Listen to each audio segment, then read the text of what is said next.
আপনার হাতেই আপনার সম্পর্কের তার।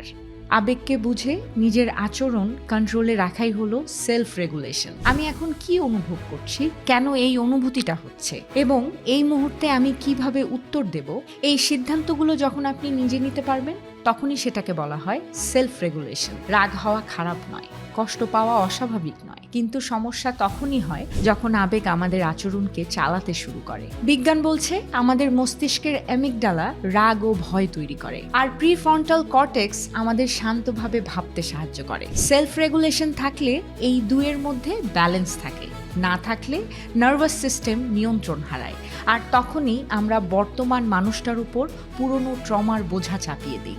এ কারণেই অনেক সম্পর্ক ভেঙে যায় আজকাল।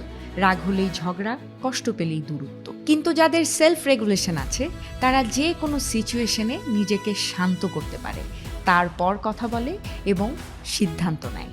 এই জায়গা থেকেই তৈরি হয় ইমোশনাল সেফটি, যেখানে মানুষ ভয় ছাড়া নিজের অনুভূতি প্রকাশ করতে পারে। গবেষণায় দেখা গেছে আমাদের জীবনের বেশিরভাগ ভুল সিদ্ধান্ত হয় তাড়াহুড়ো করে নেয়া আবেগী সিদ্ধান্তের কারণে, আর সেজন্যই পরে আফসোস করতে হয়। যে কোনো সিচুয়েশনে সবার আগে নিজেকে শান্ত রাখা, তারপর উত্তর দেওয়া উচিত। আর এই ছোট স্বভাবটাই আপনার সম্পর্ক ভালো রাখে, সিদ্ধান্ত শক্ত করে এবং মানসিক স্বাস্থ্যকে সুরক্ষিত রাখে।